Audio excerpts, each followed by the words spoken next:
നമസ്കാരം, ഞാൻ Umesh വിരാമൻ. Prime time ന്യൂസിലേക്ക് വിശദമായി ലോക്സഭാ തെരഞ്ഞെടുപ്പ് വാർത്തകൾ. ആദ്യം ICL FinCorp 24 ഇലക്ഷൻ സമർപ്പിക്കുന്നത് ICL FinCorp, the intelligent choice. Powered by Asset, responsibly yours. in association with Durashine Roof and Wall Sheets, ഒരു ടാറ്റ ബ്ലൂസ്കോപ്പ് സ്റ്റീൽ ഉൽപ്പന്നം.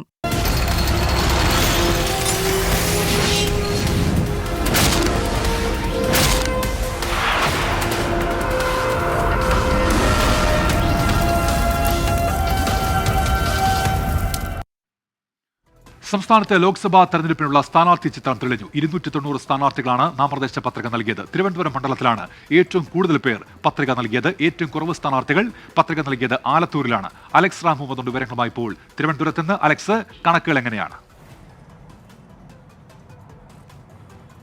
ഉന്മേഷ, പൊതുതെരഞ്ഞെടുപ്പിനുള്ള നാമനിർദ്ദേശ പത്രിക സമർപ്പിക്കുന്നതിനുള്ള സമയപരിധി അവസാനിക്കുമ്പോൾ അതിന്റെ എത്ര സ്ഥാനാർത്ഥികൾ 20 ലോക്സഭാ മണ്ഡലങ്ങളിലായി നാമനിർദ്ദേശ പത്രിക നൽകിയിട്ടുണ്ടെന്നുള്ളതിന്റെ കണക്ക് ഈ ഘട്ടത്തിൽ ലഭ്യമാണ്. 290 സ്ഥാനാർത്ഥികൾ ഇതിനോടകം 20 ലോക്സഭാ മണ്ഡലങ്ങളിലായി നാമനിർദ്ദേശ പത്രികകൾ നൽകിയിട്ടുണ്ട്. ആകെ 499 സെറ്റ് പത്രികകൾ തെരഞ്ഞെടുപ്പ് കമ്മീഷൻ ലഭിക്കുകയും ചെയ്തിട്ടുണ്ട്. ഏറ്റവും കൂടുതൽ സ്ഥാനാർത്ഥികൾ നാമനിർദ്ദേശ പത്രിക നൽകിയത് തിരുവനന്തപുരം ലോക്സഭാ മണ്ഡലത്തിലാണ്. 22 സ്ഥാനാർത്ഥികൾ തിരുവനന്തപുരത്ത് നാമനിർദ്ദേശ പത്രിക നൽകിയിട്ടുണ്ട്. തൊട്ടുപുറകെ കണ്ണൂരുണ്ട്. കണ്ണൂരിൽ 18 സ്ഥാനാർത്ഥികൾ, തൊട്ടുപുറകെ പൊന്നാനിയുണ്ട്. പൊന്നാനിയിൽ 20 സ്ഥാനാർത്ഥികളും കണ്ണൂരിൽ 18 സ്ഥാനാർത്ഥികളും നാമനിർദ്ദേശ പത്രിക നൽകിയിട്ടുണ്ട്. ആലത്തൂരിലാണ് ഏറ്റവും കുറവ് സ്ഥാനാർത്ഥികൾ നാമനിർദ്ദേശ പത്രിക സമർപ്പിച്ചിട്ടുള്ളത്. 8 പേരാണ് ആലത്തൂരിൽ പത്രിക നൽകിയിട്ടുള്ളത്. ആറ്റിങ്ങലിൽ 14 സ്ഥാനാർത്ഥികൾ, കൊല്ലത്ത് 15 സ്ഥാനാർത്ഥികൾ, പത്തനംതിട്ടയിൽ 10 പേർ, മാവേലിക്കരയിൽ 14 പേർ, ആലപ്പുഴയിൽ 14 പേർ, കോട്ടയം 17, ഇടുക്കി 12, എറണാകുളം 14, ചാലക്കുടി 13, തൃശൂർ 15, പാലക്കാട് 16, മലപ്പുറം 14, കോഴിക്കോട് 15, വയനാട് 12, വടകര 14, കാസർഗോഡ് 13 എന്നിങ്ങനെയാണ് സ്ഥാനാർത്ഥികൾ. ഓരോ ലോക്സഭാ മണ്ഡലങ്ങളിലും ഉള്ള സ്ഥാനാർത്ഥികളുടെ എണ്ണം എന്നുള്ളതാണ് ഏറ്റവും പ്രധാനപ്പെട്ട കാര്യം. നാളെ സൂക്ഷ്മ പരിശോധന നടക്കും. ഏപ്രിൽ 8 ഈ പത്രിക സമർപ്പിക്കുന്നതിനുള്ള പത്രിക പിൻവലിക്കുന്നതിനുള്ള അവസാന തീയതി ഏപ്രിൽ മാസം 8 തീയതിയാണ്. എന്താണെങ്കിലും ഈ അവസാന ദിവസം അവരുടെ ശക്തി പ്രകടനം, അതായത് 3 മുന്നണികളുടെയും ശക്തി പ്രകടനം തെളിയിക്കുന്ന തരത്തിലായിരുന്നു സ്ഥാനാർത്ഥികൾ ഈ നാമനിർദ്ദേശ പത്രികകൾ സമർപ്പിക്കാനെത്തിയത്. പ്രധാനപ്പെട്ട സ്ഥാനാർത്ഥികളെല്ലാം ഇന്ന് നാമനിർദ്ദേശ പത്രിക നൽകിയവരിലുണ്ടായിരുന്നു. ആലപ്പുഴയിൽ KC Venugopal, AM Arif, Ramya Haridas, Adoor Prakash, Shafi Parambil, NK Premachandran, Hibi Eden, Alex Ram മുഹമ്മദാണ് വാർത്തയുടെ വിശദാംശങ്ങൾ നൽകിയത് തിരുവനന്തപുരത്ത് നിന്ന്. UDF-നുള്ള SDPI പിന്തുണ LDF-ഉം BJP-യും ആയുധമാക്കിയതോടെ നിലപാട് തിരുത്തി കോൺഗ്രസ് നേതൃത്വം. SDPI പിന്തുണ വേണ്ടെന്നും വർഗീയതയെ എതിർക്കുമെന്നും പ്രതിപക്ഷ നേതാവ് VD സതീശൻ വ്യക്തമാക്കി. രാഹുൽ ഗാന്ധിക്ക് നിരോധിത തീവ്രവാദ സംഘടനയുടെ പിന്തുണയുണ്ടെന്ന് കേന്ദ്രമന്ത്രി സ്മൃതി ഇറാനി ആരോപിച്ചു. SDPI UDF-നെ പിന്തുണച്ചതിനെ വിമർശിച്ച് മുഖ്യമന്ത്രി പിണറായി വിജയൻ ഉൾപ്പെടെയുള്ളവർ രംഗത്തു വന്നതോടെയാണ് കോൺഗ്രസ് നേതൃത്വം നിലപാട് വ്യക്തമാക്കിയത്. ഭൂരിപക്ഷ വർഗീയതയും ന്യൂനപക്ഷ വർഗീയതയും ഒരുപോലെ ചെറുക്കുമെന്ന് പ്രതിപക്ഷ നേതാവ് VD സതീശൻ. ഭൂരിപക്ഷ വർഗീയതയെയും അതുപോലെ തന്നെ ന്യൂനപക്ഷ വർഗീയതയെയും കേരളത്തിലെ കോൺഗ്രസും UDF-ഉം ഒരുപോലെ എതിർക്കും. അത്തരം സംഘടനകളുടെ പിന്തുണ ഞങ്ങൾ സ്വീകരിക്കില്ല. ഇപ്പോൾ SDPI UDF-ന് നൽകിയിരിക്കുന്ന പിന്തുണയെയും ഞങ്ങൾ ആ പശ്ചാത്തലത്തിൽ തന്നെയാണ് കാണുന്നത്. കൂട്ടായി എടുത്ത തീരുമാനമെന്ന് MM ഹസനും SDPIയെ തള്ളിപ്പറയാൻ UDF വൈകിട്ടില്ല എന്ന് രമേശ് ചെന്നിത്തലയും പ്രതികരിച്ചു. അതേസമയം SDPI പിന്തുണ തള്ളാതെ കൊല്ലത്തെ UDF സ്ഥാനാർത്ഥി NK പ്രേമചന്ദ്രൻ, എനിക്കറിയില്ല അത് UDF അങ്ങനെ തീരുമാനിച്ചിട്ടുണ്ടോ എന്നതിനെ സംബന്ധിച്ച് അറിയില്ല. എൻ്റെ വ്യക്തിപരമായിട്ടുള്ള അഭിപ്രായം വ്യത്യസ്തമാണ്. UDF അങ്ങനെ ഒരു തീരുമാനം എടുത്തിട്ടുണ്ടെങ്കിൽ ഞാൻ പറയാം. എൻ്റെ വ്യക്തിപരമായിട്ടുള്ള ഒരു തെരഞ്ഞെടുപ്പ് രാഷ്ട്രീയത്തിൽ നിൽക്കുമ്പോൾ ഒരു സ്ഥാനാർത്ഥിക്ക് വോട്ട് ചെയ്യാനുള്ള അവകാശവും അത് പ്രഖ്യാപിക്കാനുള്ള അവകാശവും ഏതൊരു സംഘടനയ്ക്കുമുണ്ട്. വോട്ടർ പട്ടികയിൽ പേരുള്ള ആരുടെ വോട്ടും സ്വീകരിക്കുമെന്നാണ് K മുരളീധരൻ പറഞ്ഞത്. വിഷയത്തിൽ SDPI സംസ്ഥാന അധ്യക്ഷൻ അഷ്റഫ് മൗലവിയും പ്രതികരിച്ചു. ഐഡന്റിറ്റി മാറ്റിവെച്ചുകൊണ്ട് വേണം ഇതിൽ പങ്കെടുക്കാൻ എന്ന് പറയുന്നതിനേക്കാൾ വലിയ ആത്മാഭിമാന പ്രശ്നം ഞങ്ങൾക്ക് വന്നില്ല. ഇങ്ങനെ ഒരു നിലപാട് സ്വീകരിച്ചുകൊണ്ട് പാർട്ടിയുടെ സ്റ്റേറ്റ് കമ്മിറ്റി വിഷയം ചർച്ച ചെയ്യും, ആ നിലപാട് ചർച്ച ചെയ്യും. അല്ല, ഈ പറഞ്ഞത് അവരുടെ സമീപനം, ഈ പ്രതികരണത്തിന്റെ രീതി ചർച്ച ചെയ്യും. എന്നിട്ട് അവിടെ ചർച്ച ചെയ്തൊരു തീരുമാനമെടുക്കും. രാഹുൽ ഗാന്ധിക്ക് നിരോധിത തീവ്രവാദ സംഘടനയുടെ പിന്തുണയുണ്ടെന്ന് കേന്ദ്രമന്ത്രി സ്മൃതി ഇറാനി. ഇത് മറച്ചുവെക്കാനാണ് റോഡ് ഷോയിൽ കൊടി ഒഴിവാക്കിയത് എന്നും വയനാട്ടിൽ അമേഠി ആവർത്തിക്കുമെന്നും സ്മൃതി ഇറാനി പറഞ്ഞു. तो राहुल गांधी संविधान के प्रति अपने ओथ को झुटला चुके हैं जब उन्होंने PFI की पॉलिटिकल लीडरशिप से समर्थन अपने चुनाव के लिए लिया. मुस्लिम लीग के समर्थन से अगर राहुल गांधी इतने शर्मसार हैं कि अपनी नॉमिनेशन रैली में मुस्लिम लीग का वो ध्वज छिपा रहे हैं. പരസ്യമായി തള്ളിപ്പറയുമ്പോഴും രഹസ്യമായി UDF-ലെ ഒരു വിഭാഗം SDPI-യുമായി ബന്ധത്തിലാണ് എന്ന വിമർശനം ആവർത്തിക്കുകയാണ് എതിരാളികൾ. NK പ്രേമചന്ദ്രനും K മുരളീധരനും തള്ളിപ്പറയാത്തത് ചൂണ്ടിക്കാട്ടിയാണ് വിമർശനം. വിവിധ ബ്യൂറോകൾക്കൊപ്പം 24 കോഴിക്കോട്. വയനാട്ടിൽ രാഹുൽ ഗാന്ധിയുടെ റോഡ് ഷോയിൽ നിന്ന് കൊടികൾ ഒഴിവാക്കിയത് കോൺഗ്രസിനെതിരെ ആയുധമാക്കി LDFും BJPയും. സ്വന്തം പാർട്ടി പതാക ഉയർത്തിപ്പിടിക്കാൻ പറ്റാത്ത പാർട്ടിയായി കോൺഗ്രസ് മാറിയെന്ന് മുഖ്യമന്ത്രി പരിഹസിച്ചു. തീവ്രവാദ പിന്തുണ മറയ്ക്കാനാണ് കൊടികൾ ഒഴിവാക്കിയത് എന്നായിരുന്നു വയനാട്ടിലെ NDA സ്ഥാനാർത്ഥി K സുരേന്ദ്രന്റെ വിമർശനം. കോൺഗ്രസ് എന്ത് ചെയ്യണമെന്ന് തങ്ങൾ തീരുമാനിക്കുമെന്നായിരുന്നു KC വേണുഗോപാലിന്റെ മറുപടി. ഇന്നലത്തെ രാഹുൽ ഗാന്ധിയുടെ റോഡ് ഷോയിൽ പിടിക്കാതെ പോയ കൊടിയിൽ പിടിച്ചാണ് ഇന്നത്തെ തെരഞ്ഞെടുപ്പ് രാഷ്ട്രീയ വിവാദം. കോൺഗ്രസിനെ കടന്നാക്രമിക്കുകയായിരുന്നു മുഖ്യമന്ത്രി പിണറായി വിജയൻ. കോൺഗ്രസ് ത്രിവർണ്ണ പതാക ഉപേക്ഷിക്കണമെന്ന സംഘപരിവാറിന്റെ ആവശ്യം നേതാക്കൾ ഏറ്റെടുക്കുകയാണോ എന്നും മുഖ്യമന്ത്രി. സ്വന്തം പാർട്ടി പതാക അവിടെ എവിടെയും കണ്ടില്ല എന്നുള്ളത് എന്തുകൊണ്ടാണ് അങ്ങനൊരു അവസ്ഥ വരുന്നത്? ഇവർക്കെല്ലാം എന്തുകൊണ്ടാണ് കോൺഗ്രസ് പതാക തൊട്ടുകൂടാത്തതായത്? തീവ്രവാദ പിന്തുണ മറയ്ക്കാനാണ് കൊടികൾ ഒഴിവാക്കിയതെന്നായിരുന്നു വയനാട്ടിലെ NDA സ്ഥാനാർത്ഥി K സുരേന്ദ്രന്റെ വിമർശനം. വടക്കേ ഇന്ത്യയിലെ വോട്ടർമാരോട് ഞാൻ PFIയുടെ കൂടെയാണ് മത്സരിക്കുന്നതെന്ന് അറിയിക്കാൻ രാഹുൽ ഗാന്ധി ആഗ്രഹിക്കുന്നില്ല. പക്ഷേ ജനങ്ങൾ ഇതെല്ലാം കാണുന്നുണ്ട്. രാഹുൽ ഗാന്ധി തീവ്രവാദികളുടെ അടക്കം പിന്തുണയോടുകൂടിയാണ് ഇത്തവണ മത്സരിക്കുന്നത്. കോൺഗ്രസ് പാർട്ടിയുടെ കാര്യങ്ങളിൽ മുഖ്യമന്ത്രിയുടെ ഉപദേശം വേണ്ടെന്നായിരുന്നു AICC ജനറൽ സെക്രട്ടറിയും ആലപ്പുഴയിലെ UDF സ്ഥാനാർത്ഥിയുമായ KC വേണുഗോപാലിന്റെ മറുപടി. മുഖ്യമന്ത്രിയുടെ ഒറ്റ പരിപാടിയേ ഉള്ളൂ, രാഹുൽ ഗാന്ധിയെ വിമർശിക്കുക. മോഡിയെക്കുറിച്ച് അക്ഷരം പറയാൻ അദ്ദേഹത്തിന് പറ്റില്ല. ഞങ്ങളുടെ പാർട്ടിയുടെ പരിപാടികൾ, ഞങ്ങളുടെ പാർട്ടിയുടെ പ്രോഗ്രാമൊക്കെ ഞങ്ങൾ തീരുമാനിക്കും. മുഖ്യമന്ത്രി അഡ്വൈസ് ഞങ്ങൾക്ക് വേണ്ട. പിന്നാലെ കേന്ദ്രമന്ത്രി സ്മൃതി ഇറാനിയും കടുത്ത വിമർശനവുമായി എത്തി. तो राहुल गांधी संविधान के प्रति अपने ओथ को झुटला चुके हैं जब उन्होंने PFI की पॉलिटिकल लीडरशिप से समर्थन अपने चुनाव के लिए लिया. മുഖ്യമന്ത്രിയും BJPയും വീണ്ടും ചങ്ങാതിമാരായതിന്റെ ഉദാഹരണമാണ് കൊടി വിവാദമെന്നായിരുന്നു പ്രതിപക്ഷ നേതാവിന്റെ വിമർശനം. പതാകകൾ ഒഴിവാക്കണമെന്നത് തെരഞ്ഞെടുപ്പ് കമ്മീഷന്റെ നിർദ്ദേശമെന്ന് NK പ്രേമചന്ദ്രൻ പറഞ്ഞു. എങ്ങനെ രാഷ്ട്രീയ പ്രചരണം നടത്തണമെന്നത് ഞങ്ങളുടെ ഇഷ്ടമാണെന്ന് രമേശ് ചെന്നിത്തല പ്രതികരിച്ചു. UDF മത്സരിക്കുന്നത് ദേശീയ പതാക നിലനിർത്താനാണെന്നും കമ്മ്യൂണിസ്റ്റ് പാർട്ടി മത്സരിക്കുന്നത് ദേശീയ പദവി നിലനിർത്താനാണെന്നും മുസ്ലിം ലീഗ് ജനറൽ സെക്രട്ടറി PMA സലാം പരിഹസിച്ചു. 24 വയനാട്. കള്ളപ്പണം വെളുപ്പിക്കൽ നിരോധന നിയമവും UAPയും റദ്ദാക്കുമെന്ന് CPIM പ്രകടന പത്രിക. ഗവർണർ നിയമനത്തിന് സമിതി രൂപീകരിക്കുമെന്നും വിലക്കയറ്റം നിയന്ത്രിക്കുമെന്നും പ്രകടന പത്രികയിൽ പറയുന്നുണ്ട്. ജനറൽ സെക്രട്ടറി സീതാറാം യെച്ചൂരിയും പൊളിറ്റ് ബ്യൂറോ അംഗങ്ങളും ചേർന്നാണ് പ്രകടന പത്രിക പുറത്തിറക്കിയത്. കേന്ദ്ര ഏജൻസികളുടെ ദുരുപയോഗം പ്രതിപക്ഷം മുഖ്യ പ്രചരണ വിഷയമാക്കുന്ന പശ്ചാത്തലത്തിലാണ് കള്ളപ്പണം വെളുപ്പിക്കൽ നിരോധന നിയമം റദ്ദാക്കുമെന്ന വാഗ്ദാനം CPIM മുന്നോട്ട് വയ്ക്കുന്നത്. 12 വിഭാഗങ്ങളായി തിരിച്ചാണ് CPIMന്റെ പ്രകടന പത്രിക.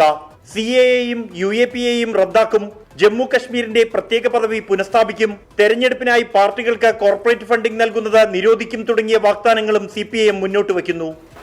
Number 1, to defeat the BJP and its allies. Number 2, to increase the strength of the CPIM and the left parties in the parliament. And number 3, to ensure that an alternative secular government is formed at the center. സംസ്ഥാനങ്ങളുടെ ഗവർണറെ തെരഞ്ഞെടുക്കാൻ അതത് മുഖ്യമന്ത്രിമാർ ശുപാർശ ചെയ്യുന്ന സമിതിയെ നിയമിക്കും.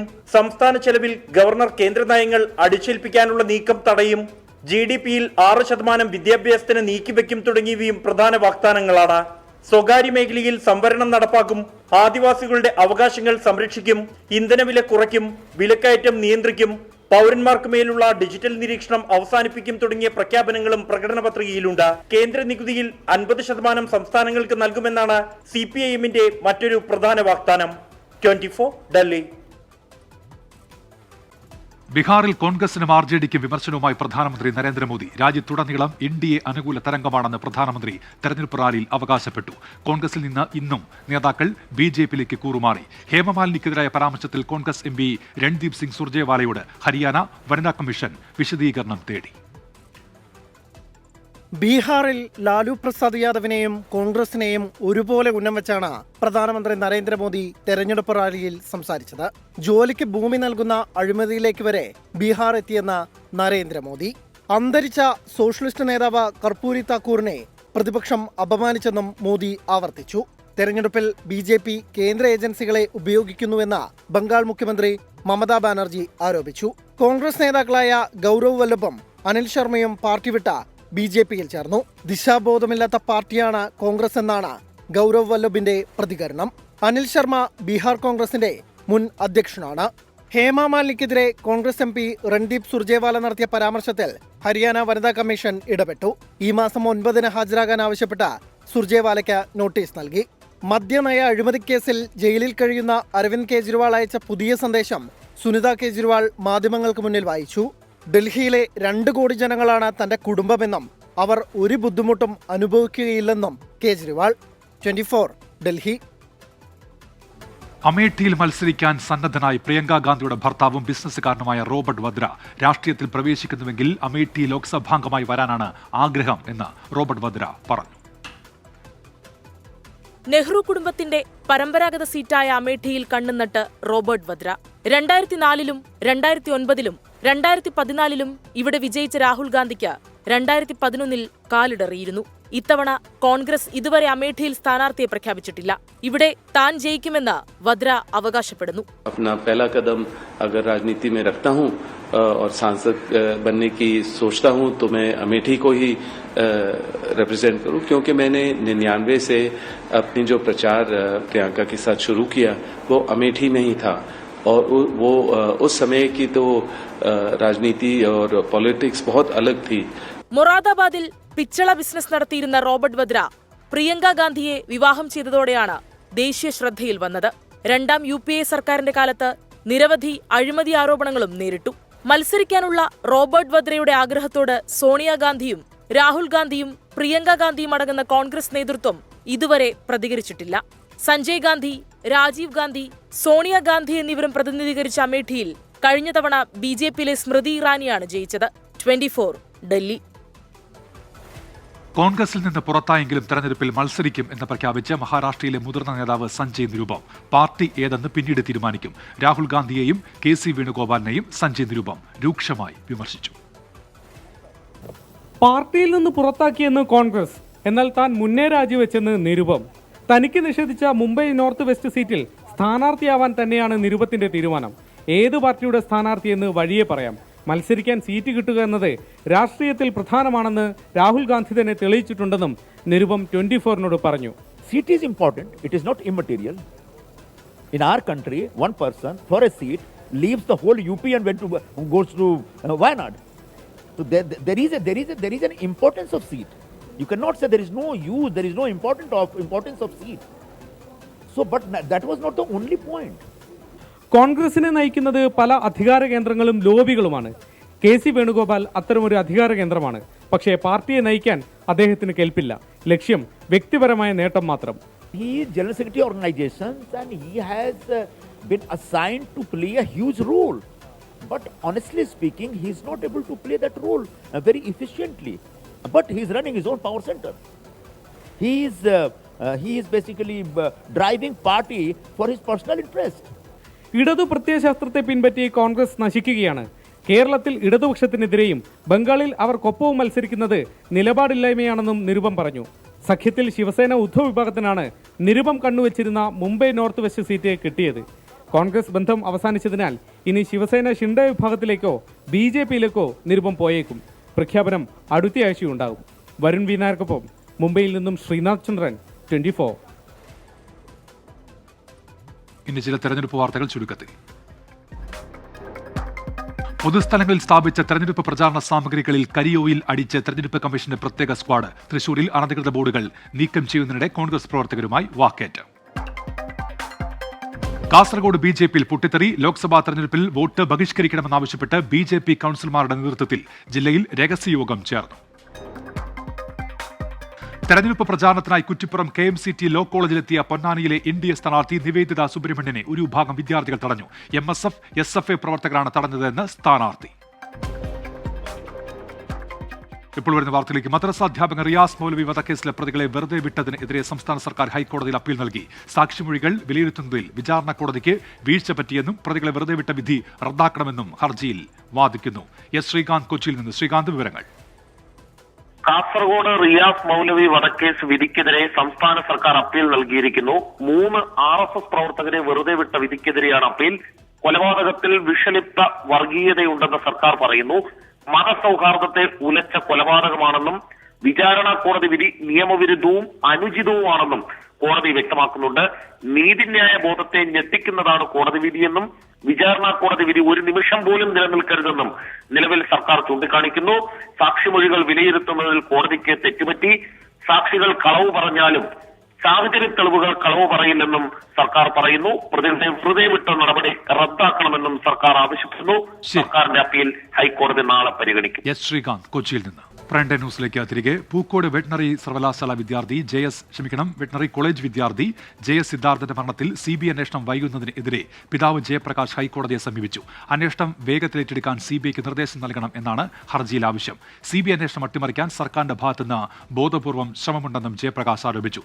കേന്ദ്ര സംസ്ഥാന സർക്കാരുകളും CBIയുമാണ് ഹർജിയിലെ എതിർകക്ഷികൾ. ഹർജി നാളെ പരിഗണിക്കും. അരുണാചൽ പ്രദേശിൽ ദുരൂഹ സാഹചര്യത്തിൽ മരിച്ച മലയാളികളിൽ 2 പേരുടെ സംസ്കാരം പൂർത്തിയായി. വട്ടിയൂർക്കാവ് സ്വദേശികളായ ദേവിയുടെയും ആര്യയുടെയും സംസ്കാരമാണ് ശാന്തി കവാടത്തിൽ നടന്നത്. കോട്ടയം സ്വദേശി നവീന്റെ സംസ്കാരം നാളെ നടക്കും. 3 പേരും മരിക്കാനിടയായ സാഹചര്യം അറിയാൻ പോലീസ് അന്വേഷണം ഊർജിതമാക്കി. അരുണാചൽ പ്രദേശിലെ ഇറ്റാനഗറിലെ ഹോട്ടൽ മുറിയിൽ മരിച്ച നിലയിൽ കണ്ടെത്തിയ മലയാളികളുടെ മൃതദേഹങ്ങൾ ഇന്നുച്ചയോടെ കേരളത്തിലെത്തിച്ചു. നവീന്റെ മൃതദേഹം സ്വദേശമായ കോട്ടയത്തേക്ക് കൊണ്ടുപോയി. നടപടിക്രമങ്ങൾ പൂർത്തിയാക്കി വട്ടിയൂർക്കാവ് സ്വദേശികളായ ആര്യയുടെയും ദേവിയുടെയും മൃതദേഹങ്ങൾ ഉച്ചയ്ക്ക് 2:30 സ്വവസതിയിലെത്തിച്ചു. നാട്ടുകാരും ബന്ധുക്കളും ഇരുവർക്കും അന്ത്യാഞ്ജലി അർപ്പിച്ചു. ദേവിയുടെയും ആര്യയുടെയും മൃതദേഹങ്ങൾ തൈക്കാട് ശാന്തി കവാടത്തിൽ വൈകിട്ടോടെ സംസ്കരിച്ചു. നവീന്റെ സംസ്കാരം നാളെ കോട്ടയത്ത് നടക്കും. അതേസമയം ആത്മഹത്യ ചെയ്യാൻ എന്തുകൊണ്ട് സീറോ തെരഞ്ഞെടുത്തതെന്ന ചോദ്യത്തിന് ഉത്തരമാണ് പോലീസ് അന്വേഷിക്കുന്നത്. സീറോയ്ക്ക് സമീപം ബ്ലാക്ക് മാജിക് കേന്ദ്രങ്ങളുണ്ടോ എന്നതാണ് പോലീസിന്റെ സംശയം. എന്തെങ്കിലും വിശ്വാസത്തിന്റെയോ മൂവരും വായിച്ച ഏതെങ്കിലും പുസ്തകത്തിന്റെയോ പ്രേരണ ആത്മഹത്യയ്ക്ക് പിന്നിൽ ഉണ്ടായേക്കാമെന്നാണ് തിരുവനന്തപുരം DCP നിതിൻ രാജ് പറഞ്ഞത്. മൂവരും ഉപയോഗിച്ച മുറികളും സഞ്ചരിച്ച കാറുകളും സമൂഹ മാധ്യമ ഇടപെടലുകളും വിശദമായി അന്വേഷിക്കുകയാണ് പോലീസ്. 24 തിരുവനന്തപുരം. കർണാടക വിജയപുരയിൽ കുഴൽക്കിണറിൽ വീണ 1.5 വയസ്സുകാരനെ രക്ഷപ്പെടുത്തി. 20 മണിക്കൂർ നീണ്ട ദൗത്യമാണ് വിജയം കണ്ടത്. കുട്ടിയുടെ ആരോഗ്യനിലയിൽ പ്രശ്നങ്ങളില്ലെന്ന് ആശുപത്രി അധികൃതർ അറിയിച്ചു.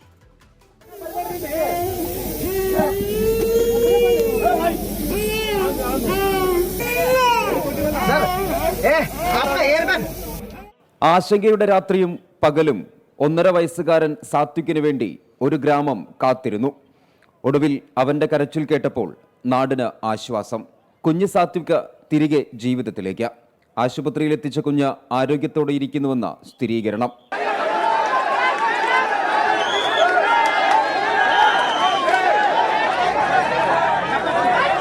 വിജയപുര ജില്ലയിലെ ലാച്ചിയാൻ ഗ്രാമത്തിൽ 1.5 വയസ്സുകാരൻ അപകടത്തിൽപ്പെട്ടത് ഇന്നലെ വൈകിട്ട്. വീടിന് സമീപത്ത് കളിക്കുകയായിരുന്ന കുട്ടി മൂടാത്ത കുഴൽക്കിണറിലേക്ക് വീണു. കരച്ചിൽ കേട്ടെത്തിയ നാട്ടുകാരാണ് പോലീസിൽ വിവരമറിയിച്ചത്. ഇന്നലെ രാത്രി 7 മണിയോടെ രക്ഷാപ്രവർത്തനം ആരംഭിച്ചു.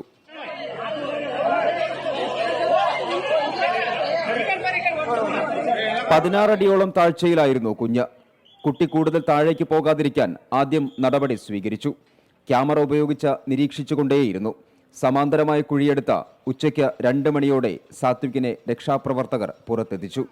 NDRF, അഗ്നിരക്ഷാസേന, പോലീസ് എന്നിവരുടെ നേതൃത്വത്തിലായിരുന്നു രക്ഷാപ്രവർത്തനം.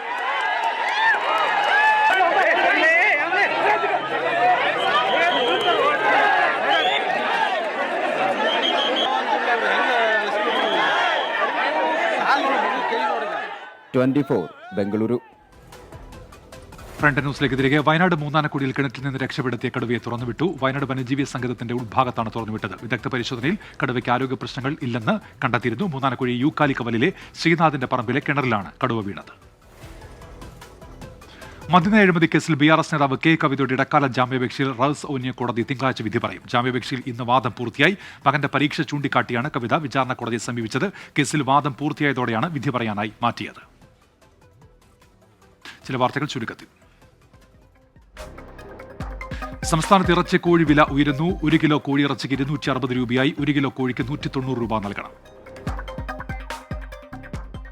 സംസ്ഥാനത്ത് ഇന്ന് വേനൽ മഴയ്ക്ക് സാധ്യത. 9 ജില്ലകളിൽ ഇടത്തരം മഴ ലഭിച്ചേക്കുമെന്ന് കാലാവസ്ഥാ മുന്നറിയിപ്പ്. കോഴിക്കോട് മെഡിക്കൽ കോളേജിലെ ICU പീഡനക്കേസിൽ അതിജീവിതയ്ക്കൊപ്പം നിന്ന സീനിയർ നഴ്സിംഗ് ഓഫീസർ PB അനതി ഇന്നും ജോലിയിൽ പ്രവേശിപ്പിച്ചില്ല. പ്രതിഷേധിച്ച യൂത്ത് കോൺഗ്രസ്, യൂത്ത് ലീഗ് പ്രവർത്തകർ അറസ്റ്റിൽ. കോട്ടയം ഞീഴൂരിൽ കൈക്കൂലി വാങ്ങുന്നതിനിടെ വില്ലേജ് ഓഫീസർ പിടിയിൽ. ജനന സർട്ടിഫിക്കറ്റിനായി 1300 രൂപ കൈക്കൂലി വാങ്ങിയ വില്ലേജ് ഓഫീസർ ജോർജ് ജോണാണ് പിടിയിലായത്. മലപ്പുറം നിലമ്പൂർ വാളംതോട്ടിൽ പുലിയിറങ്ങി. ചെലയൻപറമ്പിൽ ജോസിന്റെ പശുക്കിടാവിനെ കടിച്ചു കൊന്നു. കോഴിക്കോട് താമസിക്കുന്ന തമിഴ്നാട് ദമ്പതികളുടേത് ബാലവിവാഹമെന്ന് കണ്ടെത്തൽ. 15 വയസ്സുള്ള പെൺകുട്ടിയെ ജുവനൈൽ ഹോമിലേക്ക് മാറ്റി. വിശ്വാസികൾക്ക് വ്രതശുദ്ധിയുടെ നാളുകൾ. അൽ മുക്താദിർ ഗോൾഡ് ആൻഡ് ഡയമണ്ട്സ് പുണ്യങ്ങളുടെ പൂക്കാലം സമർപ്പിക്കുന്നത് എല്ലാ ആഭരണങ്ങളും ഇപ്പോൾ പണിക്കൂലിയില്ലാതെ വാങ്ങാം. അൽ മുക്താദിർ ജ്വല്ലേഴ്സ്.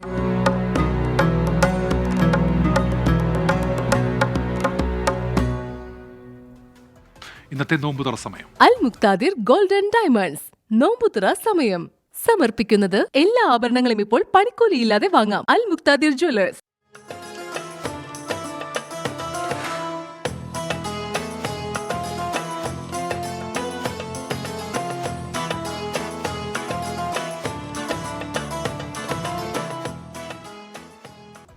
ഫ്രണ്ട് ന്യൂസ് പൂർത്തിയാകുന്നു.